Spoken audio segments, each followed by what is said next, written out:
I got a package today. Hey, how's it going? And I'm going to inflict yet another unboxing video on you. This item was ordered by myself in the throes of poverty. A very foolish purchase, but I have great credit with PayPal. Not much good credit with it, many other places. So I had 3 months to pay for this, and I got it from Diabolic DVD. I highly recommend you check them out. DiabolicDVD.com.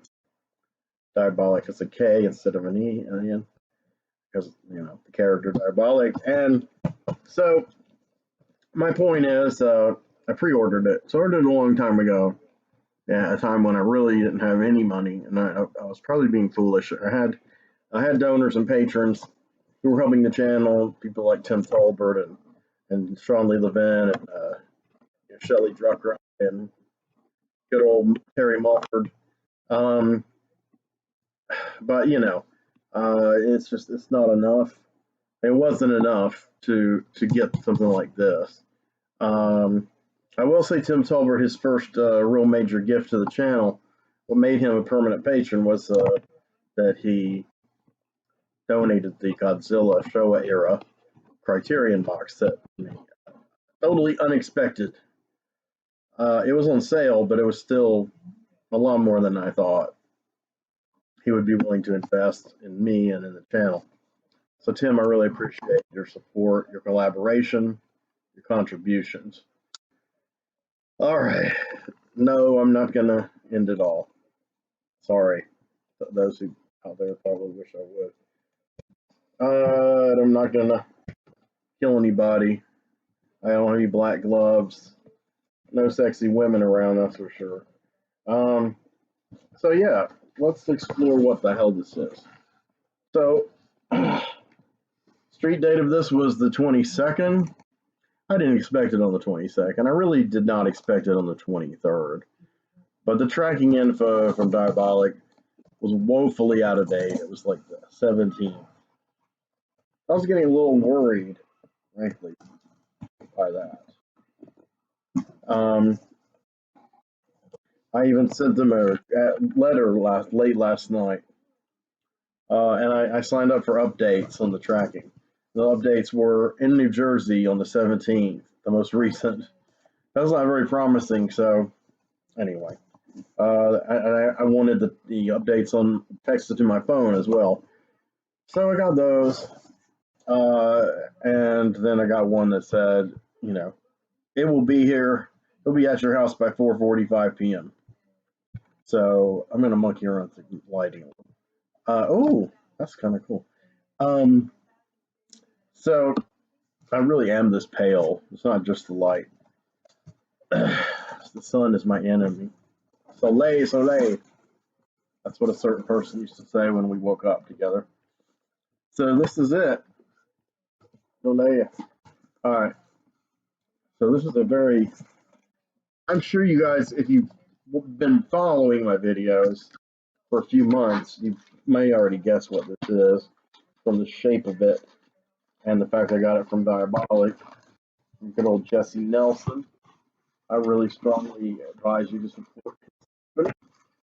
He is matching prices with Amazon, except for postage, it's still extra, but I feel like that is a gift to support an important retailer, one of the most important retailers in the world to me, since I love film and physical media for video. Wow. Okay.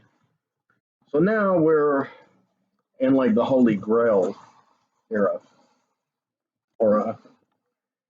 Yeah. Okay. Dispense with this cardboard. Let's get on with it. So this is, let's see if I can get this in the light as well as possible. Hopefully you guys can see that. I can't see it. SHAWSCOPE, Volume 2. Yep. SHAWSCOPE Volume 2 by Arrow Video. Licensed from Celestial Pictures, who did all of the DVDs of the Shaw Brothers films. I used to have quite a few. I'm selling them. Anyway, let's look at this for a minute. Let's savor this cover. This artwork's really cool. There's the rainbow logo of a symbol, whatever, of arrow. Yeah. So the back has got descriptions of every single thing that's in the in the box. Very small lettering. I am going to try read a few things, even though my vision is a little wonky. I am going to try my best to read some things inside for you guys. If I don't succeed, I really apologize. So rather than read everything back, I'd rather just show you. So it's a show and tell. Show don't tell, as some writers say. All right, so let me sleeve this thing before I hurt myself. So like the other volume, it has this little removable sleeve, which that is what has all the contents on the back. Of course, I would keep that and sit it inside of it. And on the back of the actual box, I don't know what that says. I'm not fluent in Chinese characters, but these are characters. I don't mean characters in the movies. So, calligraphy. So it could say SHAWSCOPE. I bet it does, but I don't know. It could either say SHAWSCOPE and then like volume 2, but I'm just guessing. So this thing slides out. This is a beautiful set. It's almost 5 pounds, 75 ounces. 1632, 64, 4 pounds and 11 ounces. So yeah, almost 5 pounds. All right. So inside there is a beautiful book. Oh my gosh, this is incredible. Hold on, I need to give this a hug. Okay, sorry, I'm geeking out here. All right, so on the back of this is some action scenes. I don't know what films they're particularly taken from, but I'm sure I'll learn when I pour through this book. I mean, well, this is the Blu-rays themselves. That's the book that holds the Blu-rays, like bound like a hardcover book. And oh, there's a little bit of stain on it. Sorry for me sweating on it in excitement. The Shaw Brothers, SHAWSCOPE Volume 2. So now that you've kind of gotten the point, they always did this, the end, and this stuff. This was at this thing, was at this, what do you want to call it? Shot was at the end of almost every Shaw Brothers production. So, wow. So let's go through the book first, and then we'll go through the other book. Blu-rays. I have to reset something in front of me that is playing. Give me 1 second. Okay. All right, so this is Gordon Liu playing his character from the Chamber of Shaolin films. So, contents. All right, the 36th Chamber of Shaolin. Wow. It says cast and crew with film notes by Simon Abrams. So I assume that's in here. Yes, it's in this booklet. So this is the contents of this booklet, but they go through the films that are in this book. Am I making any sense? I'm probably just tired from work and overexcited over this. The Legacy of the Shaw Brothers Studio by Daniel Desser. Okay, so that's an essay. Then, cast and crew with film notes by Simon Abrams. Here are the films. The 36th Chamber of Shaolin, Return to the 36th Chamber, which is a trip. The Disciples of the 36th Chamber, ever popular Mad Monkey Kung Fu, 5 Super Fighters, Invincible Shaolin, The Kid with the Golden Arm, oh my God, Magnificent Ruffians, 10 Tigers of Kwangtung, My Young Auntie, which I've been wanting to see for years. I don't think I've seen it. It's on Tubi now, but I bookmarked. But now I have it on Blu-ray. Mercenaries from Hong Kong. I don't really know. Sorry for the interruptions. I'm being texted by the two Tims, the Tim the Elder and Tim the Younger. Mercenaries from Hong Kong. I don't really know anything about that movie, but I'll learn. The crown jewel of this collection. This movie is probably ascended to my top 25 films of all time. The Boxer's Omen. The Boxer's Omen is on Blu-ray. And then Martial Arts of Shaolin and the Barefooted Kid. So then there's some other essays. John Clements wrote Nick Long and the Matter of China. And then soundtracking the musical Pugilistic Force by Lovely John, Lau Kar-leung, and Modern Myth Making by David West, and then About the Restorations, which is probably pretty cool to read about, well, to me anyway. Lau Kar-leung did the Chamber of Shaolin films. So let's trip through this. I'll show you the pictures that, as well as I can show you. So if anybody doesn't have this yet and is really, really wanting to get it, obviously I'm spoiling the experience, but that's what I'm here for. I'm here to be the ultimate spoiler of all films and give my own wonky, bizarre take on things. If that's what makes this channel, and not just some other channel. So yes, we dive into the explanatory note on names and languages. See, this is great. Once you dive into like the culture and the language and customs, there's context, culture, customs, and context. Context, and you can go into the films like this is the world that we're in, and admittedly, these films are set at all different time periods.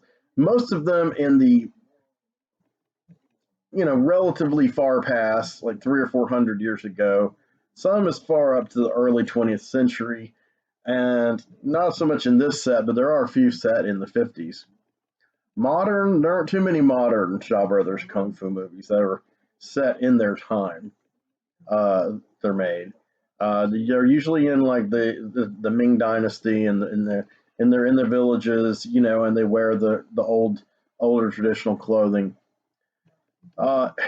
See, it's a really rich thing, and I could go off for a ton on this, but I won't. On a ton of things. I have a big problem with the way. I'll give you an example, an obvious one. I didn't like the way Marvel Studios and Kevin Feige, whatever, was reticent about making the Ancient One Asian and exploring Nepal, Tibet, allegedly for political cowardice. And a lot of it had to do with the writer named Cargill, who was really just, fuck him, can't stand him. And the not very inspired director, Scott Derrickson, of Doctor Strange. And, Kevin Feige years later admitted he made a mistake, because he was trying to kiss up to the Chinese market. And he was afraid that this guy's going to be in Tibet. It's going to be controversial. But they never say Tibet anyway. He's in Kamartaj. I mean, he's in a mythical village, in the mountains of Tibet. They don't have to mention Tibet or Nepal. And a lot of things that were said about that, and also when Shang-Chi was starting, and the modernization of Shang-Chi, the updating of the context of him as a character. They claimed that they were afraid of being accused of, well, obviously cultural appropriation. They'd be afraid of, perpetuating stereotypes. The old wizened wizard with the long beard, and the martial artist, the young martial artist kid. And it's like those characters are all through these fucking movies. I mean, and they were made by Chinese people. They were made by citizens of Hong Kong. because China was not repatriated yet. It was under British colonial rule. Um, and I don't know, man. Until 1997. Anyway, let's go on with this. I'm always stopping to ponder things, and I probably should not do that. The legacy of the Shaw Brothers Studio. Might not go through every page, but I'll go through some key essays and pictures, some exciting pictures. We'll go into some of the movies. The 36th Chamber of Shaolin, starring Gordon Liu. This is one of the iconic kung fu films of all time. And it has a blueprint that's used a lot in Iron Fist in the comic books, and unfortunately it was used a little in season 2 of the series, but the origin of Iron Fist is kind of, if you go from the origin from when he's a kid until he comes to for revenge to America, those 10 years he spends at Kunlun, the scenes were very almost swipes from 36 Chamber of Shaolin and King Boxer or Five Fingers of Death, which Roy Thomas said, Five Fingers of Death, I mean, he has the Iron Fist. It glows red and it does the Ironside theme. I mean, it can't be more blatant than that, right? Now, that's cultural appropriation. But this was not early, the mid 1970s. Okay, so return to the 36th Chamber. This movie tripped me out because it kind of turned the tale of this incredible character completely upside down. It was kind of meta almost. Disciples of the 36th Chamber, I saw a long time ago in a bad print. I don't really remember it. So this will really pretty much a new experience for me. I can see how Gordon Liu finishes it off. This Lau Kar Leung does all three. So this is going to be exciting. Mad Monkey Kung Fu is one I've seen a lot. This is kind of a kung fu comedy. It's not like as broad as like Jackie Chan's later stuff, but it's a certain style where he's. I mean, it's a riff. A lot of these movies are riffs on Wong Fei Hung, real life guy, who was the legendary master martial artist of the Shaolin Temple. I mean, all this is real. These things happened in the 19th century in China, and so these films are, they're rooted in the culture. I mean, they're filled with fictional characters and plots, but they're a lot of their philosophy and some of the events and the people that they're depicting, their like origins, come from real life events. And Wong Fei Hung and then his son, I can't remember the name of his son, they've been depicted in films, all the way down to Ip Man, who was a disciple of Wong Fei Hung's son, I believe. And he was a trainer of Bruce Lee, and there's been a zillion Ip Man movies now with Jet Li. Doesn't Jet Li play Ip Man? And another guy, too. Maybe it is just another guy. So anyway, this one has film notes and trivia. And the guy who stars in this, well, Lau Kar Leung himself plays Uncle Chen. He gives himself top credit. They put him at the top. But the star is Xiao Hu. Xiao Hu, I forgot his real name. I am friends with him on Facebook under his real name. And he and I have corresponded a little bit. He belonged to a film group that I helped moderate. I invited him to my film group, but he has not responded yet. Several of these guys, like David Chiang, and they're on Facebook. They're very accessible. And this woman named Simone Clark has a page that brings them together. She knows all of them, and it's very dedicated to carrying on this legacy. I bet she got an advanced copy of this.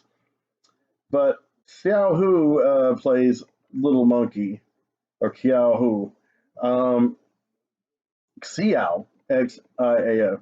See, I have a family in Flicker Street called the Liaos, Liao, and I'm fascinated by the word Xiao, if I'm saying it right, Xiao. But Xiao is a trip. I'm saying his name wrong, but he's a trip in real life. he's a trip in this because he's playing up the drunken master aspect of Wong Fei Hung, and that was, Wong Fei Hung tried all these different disciplines, and one that's legendary, which I don't really know how much of it's actually true, was that he had a drunken style where he would get drunk and he would do certain moves, martial arts moves that he couldn't do sober. And so hence you had movies like The Drunken Masters, two really big movies with Jackie Chan playing Wong Fei Hung. And essentially this character is a Wong Fei Hung like character. He's playing just this absurdist. I don't know that they're all drunk, but they're all crazy. Great poster. Invincible Shaolin is good. I don't remember a whole lot about it, but I saw it a couple years ago. The Kid with Golden Arm is fucking incredible. I have to say this is one of the classics. It's amazing. And it stars Philip Kwok, Lo Ming, not who I was thinking, but it's by Chang Che, and of course Chang Che directed. He directed about 60 of these movies or more. I'm just saying 60 that were kind of in this general genre. He probably directed dozens others in other genres, all the way back to the late 50s. He was kind of the master. I keep these notes in my diary on Letterboxd, the website letterboxd.com, which I highly recommend. I'm a lighten up dude, and I've seen 35 of his movies, and there's still several movies that I have access to and bookmarked that I haven't seen. Several of his films were in the first box set. So here he goes, another Chang Che film, Magnificent Ruffians.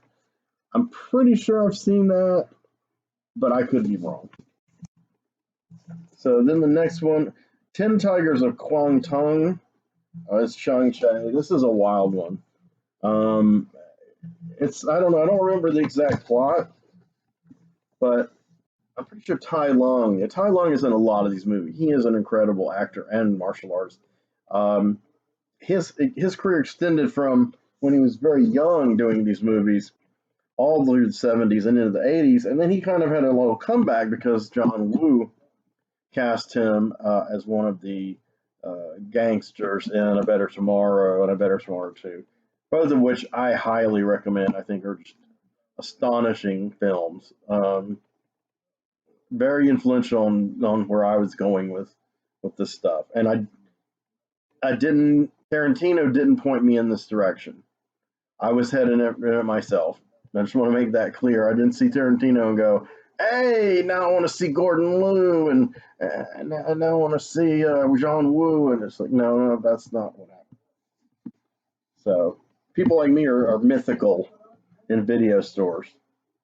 Alexander Fushing plays in this, and he is in. My brain's going blank. One of my very favorite films. This is in the first box. I'll remember it. I promise. Okay, so My Young Auntie, this is one I've heard about for years, and I don't think I've ever seen it. And like I said, I bookmarked it on Tubi. Who is playing Auntie? Kara Hoy. And Lau Kar-leung is playing Yu Jing Huang. And He Sao Hu, my man here, is playing Yu Tao. Gordon Liu is in this. It takes a while to get these people straight. It takes a while to get the names. You really have to kind of dive into it, but not like you don't have to like study it studiously, to the point where you're not enjoying the movies themselves. But if you like reading this kind of stuff, this is the kind of stuff that you're going to learn the stuff from, not from some interview with Quentin Tarantino. This is the real shit. Arrow has put a lot of time and effort into this, and licensing these films from Celestial, who directly licensed them from Shaw Brothers. And this is their culture. This came from China. This came from Hong Kong.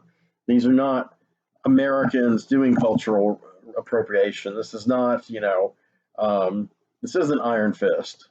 or Kill Bill. This is the real deal. And some people prefer the more modern takes, or they prefer the white savior characters. I don't. I really don't. I have a character in Flicker Street who is uh, one of the major characters. And I don't believe that he's anyone's sidekick. He has associates and partners, but he's nobody's sidekick. Um, he has agency, I guess you could say, and he is very much an homage to these kind of characters, very much so, unapologetically. Uh,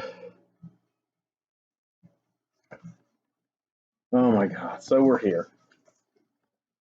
Say no more. The Boxer's Omen.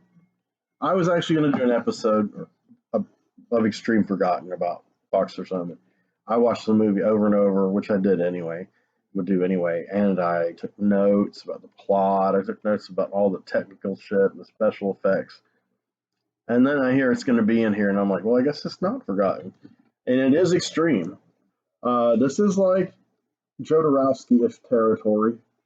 This is an insane film about the occult, black magic,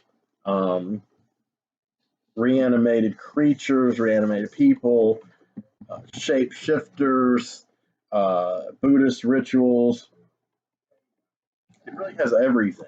A boxer, like a real boxer, not just the colloquial the Chinese use, but he's a real boxer in a boxing ring. Starts the movie, and he's the brother of the main character who goes through this huge long journey that's almost incomprehensible to him.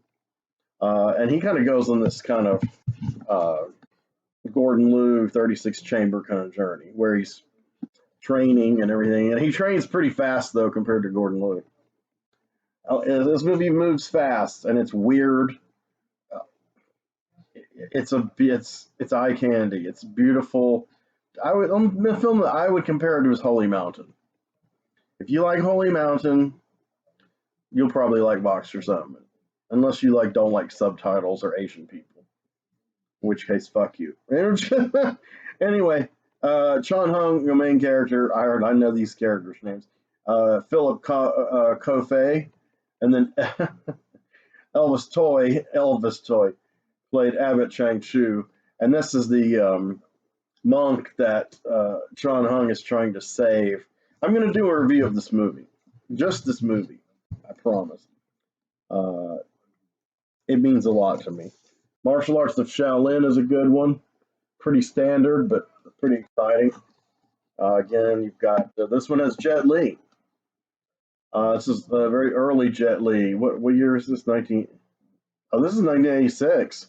So they went kind of late on this one. All these are from the very end of the 60s, all through the 70s. Well, Boxer's Omen, I think, is 1983. They may be doing these chronologically, which would be cool. You see the development of it. I don't remember if the other box did that. 1983 is Boxer's Omen. The early 80s was a exciting time of Shaw Brothers doing occult and black magic and weird supernatural films. I think the mood of those films is just amazing. They did so much with such little budgets. The director of, I'm getting back to it again, sorry. The director of Boxer's Omen, Koi Chi-hung, is really one of my favorites. He is an inscrutable individual.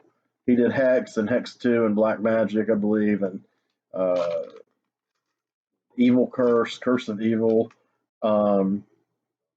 He's got a few that I have not seen that sound really amazing. But I've seen quite a few of his films, but by no means, maybe, I've seen most of the major ones, but several that I'm sure I would love that are very hard to come by. Maybe more of his stuff will be in the next box if they do a volume 3. So it's nice to see a young Jet Li, 1986. The Barefooted Kid, this is 1993. So yeah, I believe these are chronological. Now here we have a new kind of generation. Aaron Kwok, Maggie Cheung. Tai Lung is back. I don't know most of these other actors. Directed by Johnny To, who went on to become a really, really lauded director of crime films, kind of post John Woo, kind of triad gangster film, Heroic Bloodshed. So I don't know if you can see that. Probably not. Yeah, the barefooted kids. So I've never seen this. Um, Hong Kong films, really, from the early 60s, well, based on what I've seen. I haven't delved into the 50s. But Hong Kong films from the early to mid 60s, all the way to the repatriation in 1997, when Hong Kong got absorbed back into China. Um, horrible.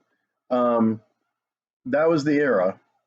I mean, you're talking like 30, 35 plus years of amazing cinema. So even though the more, certain people, and, I'm this way about certain things, but I've got friends who are like this, and some of them are older than me. Some of them are around my age, and, they're like, I don't want to see any movies after 1990 or after 2000, or they're kind of half joking. And I'm trying to convince them that there's a lot of gems that have come out in the 21st century. I really believe that. Genre films and non-genre films, but definitely genre films. And I feel like uh, the Shaw Brothers saga and the Hong Kong, also Golden Harvest was the other major studio, and there were some minor ones. But that whole wave, Hong Kong filmmaking, especially Hong Kong genre filmmaking. I mean, there's tons of dramas and comedies too, and I've seen a few of them, and they're very good too. Um, but the really intense ones, the crime films, the occult films, the martial arts films, wuxia films. To me, uh, it's just there's a vibe, there's a mood that moves through these films, and in the '80s, there's kind of a look to them, and I'm eager to see how they transfer to Blu-ray. Uh, a lot of monochromatics, a lot of blue in a lot of those movies, and it kind of envelops you in the mood of that film.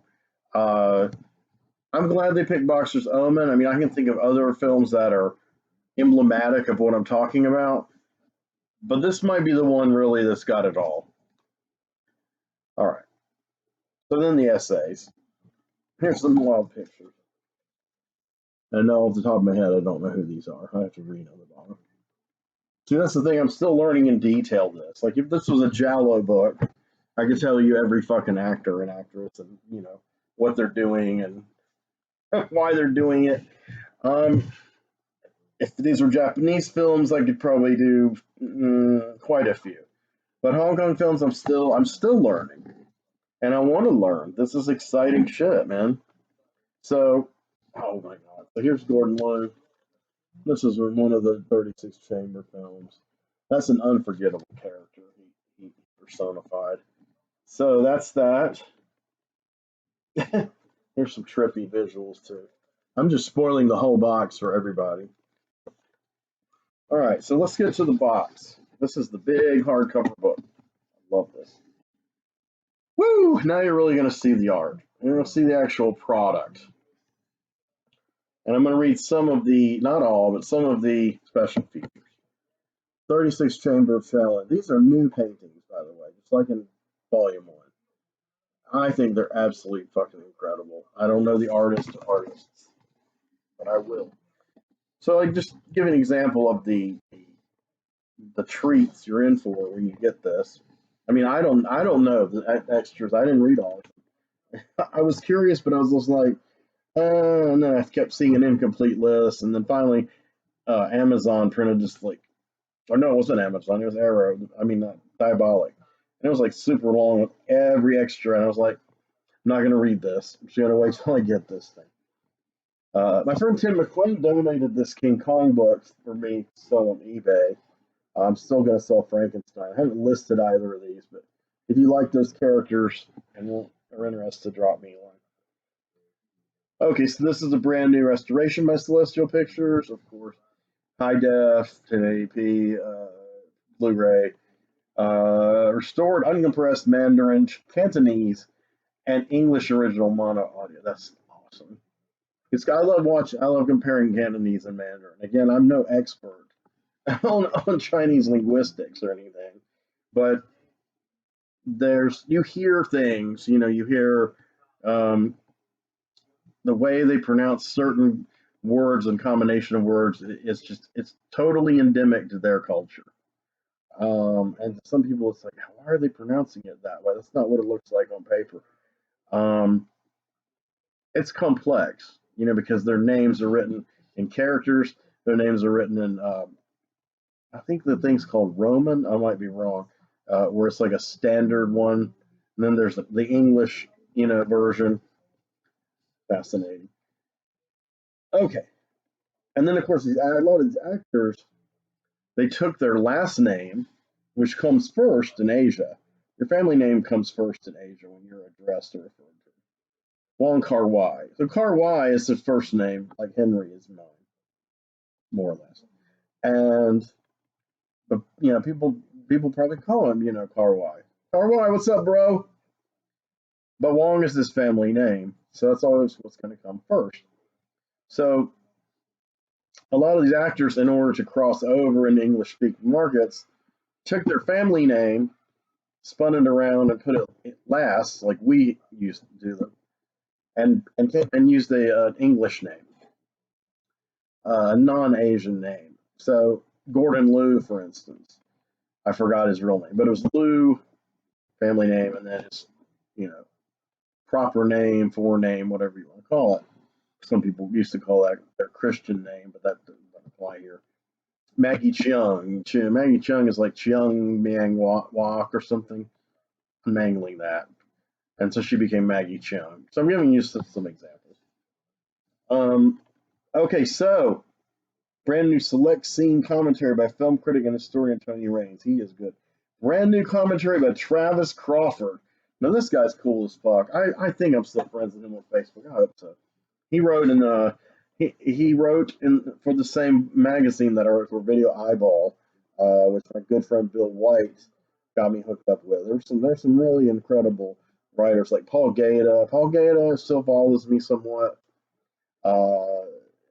Travis Crawford, I've kind of on and off, but it's good to see him in here. It's kind of like the thing I talked about Kat Ellinger and one of my recent things, how these people have risen through those ranks, from the zines to the magazines to doing commentaries to writing books. And around 1997, that was my goal, was to follow that wave and be that person. But life just had other plans for me, but I treasure the time I had. Every once in a while, someone will tell me that they read my stuff in magazines and liked it. I mean, I don't even like most of that stuff. I mean, I don't think it's just, I've improved. Let's put it that way. Film criticism's hard. One reason I do these videos is because I can kind of speak from the heart and the mind and the spirit and let it all out. Mistakes and all. I can say something lofty that comes to me, or I can just, talk smack. It's like you're in my living room, and I welcome you here. And I'm trying to differentiate this channel, make it something interesting. Like I want to be the guy that you want to talk to about this shit because I know a lot about it, and you might know stuff about it that I don't know and can share information and help me. So I'm rethinking this channel a lot in the wake of my semi-canceled live stream, and I'm going to do a video about that. But let's continue with this incredible book. I'm just going to go through the rest of some of these extras in 36 Chamber, because this kind of is the signature film, in this box set, really. It's probably kind of like the first box set started with King Boxer, Five Fingers of Death. Iconic, the most iconic film. And so let's go back. So this one has interview with cinematographer Arthur Wong, interview with star Gordon Liu, Shaolin Birthplace of a Hero, and Elegant Trails, 2 archive featurettes with Gordon Liu. Tiger Style, the musical impact of martial arts cinema. Wow, that's pretty cool. Cinema Hong Kong Sword Fighting, second installment in a 3-part documentary produced by Celestial Pictures. In 2003, featuring interviews with Gordon Liu, Lau Kar-leung, Cheng Pei Pei, John Woo Sammo Hung, Carol Hoy is my young auntie, David Chiang. Alternate opening credits from the American version of 36 Chamber called Master Killer. I do remember it was called Master Killer. Hong Kong and German theatrical trailers, US TV spot image gallery. Artwork by Tony Stella. Tony Stella is incredible. Great, great painter. These are very thick. If you want to call them pages. So see the Blu-rays like this, and you can like kind of pop it out here. Be careful though, don't scratch the tip. Fuck it up. So disc 2 is Return to the 36 Chamber. Can you see that? I'm looking at it. I'm like, what about my people watching? Beautiful Tony Stella art. Return to the 36 Chamber, Disciples of the 36 Chamber. So that is very cool. They're on one disc. Not as many extras, even with those two films, because they take most of the disc. But there's quite a few interviews with Gordon Liu, new subtitles, restoration, archival feature ed, alternate credit opening sequence for both films, trailers, images. So this one is also a double. I like it when they do these kind of movies that aren't like the super top tier, and kind of can support each other. Mad Monkey Kung Fu, this new art is amazing. I love the lettering, the logo, and then of course 5 Super Fighters. I cannot remember if I've seen this movie or not. I know it has the reputation of being rather outrageous. This has quite a few extras though.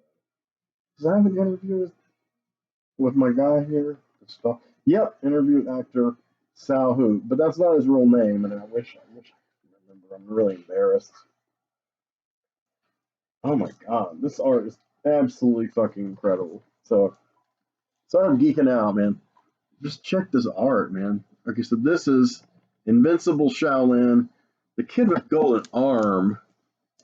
Oh my god, it's like golden hued painting that's kind of watercolorish.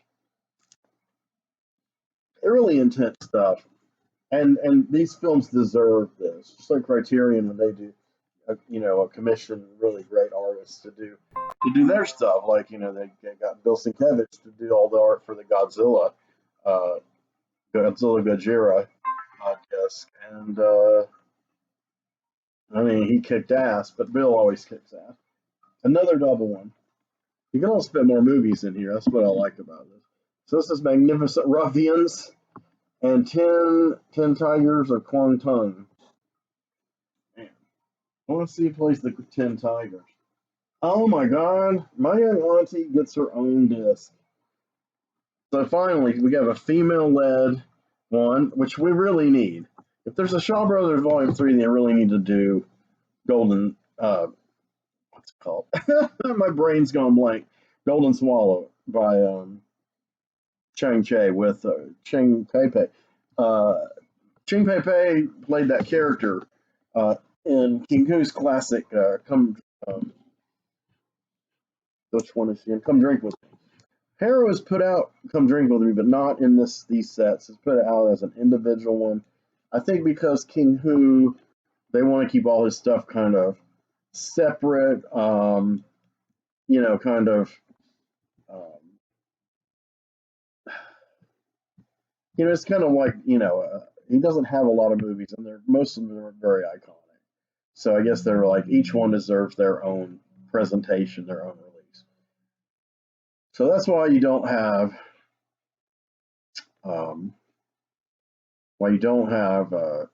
Come Drink With Me in here, but it has come out recently too. I'd like to get that eventually too. Great. I think I have it. I think I have Golden Swallow and Come Drink With Me over there for sale, and I'm having trouble moving them on eBay. Yes, this is incredible, Kara Hoy. Some good shit, man. Beautiful, beautiful. That art reminds me of Paul Gulacy, who of course did Master of Kung Fu comic book, and he used tons of photo references, not only from martial arts films, but also from all kinds of films over the years. Oh my God, Mercenaries from Hong Kong. That's incredible art. That looks like a more modern story. I don't think I have seen that.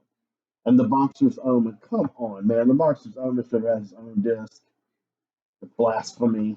But look at this art, if you can see it. I'm quite fond of this art. Wow. So what are the extras for Boxer's Omen? Come on, man. I'm excited now. Blah, blah, blah, blah, blah, blah, blah, all that. Interview with Mercenaries of Hong Kong action director. Brand new commentary on the Boxer's Omen by Travis Crawford. Oh, yeah. Newly filmed appreciation of filmmaker Koi Chi-hung by film critic and historian Tony Raines. That's needed to happen. Koi Chi-hung is a madman. He's a master of madness. All right, so we're wrapping it up here. Martial Arts of Shaolin with Jet Li, and then this latter day one, the Barefooted Kid. So I think only two get their own discs. 36 Chamber and My Young Auntie. I know it sounds horribly geeky and nitpicky, but I am disappointed Boxer's Omen didn't have its own disc with 10 hours of extras and all this kind of shit. But you can't have everything. So then there's music from, that's the disc. It's a CD. And there's another one, more music. Is there music from Boxer's Omen? No. A lot of the Boxer's Omen music is ripped off from Western films. Some Hong Kong films did quite a bit of that. And then other Asian directors like that one guy, I can't think of his name. I think he was Filipino. It's an outrageous director, and he would rip off all kinds of 80s science fiction action film themes. In Boxer's Omen, they use snippets from the beginning of the 1980 film Flash Gordon. It's pretty funny. So that's it. You're like, oh my God, thank God it's done over. But anyway, I'm happy. I hope you're happy. I hope you're happy for me. Like I said, as before, I'm not in any kind of rush to do individual reviews of any of these films. I just wanted to show you what was in here and talk a little bit about them. Admittedly, some of these films I know less well than the ones in Volume 1. I'm having trouble getting this back together.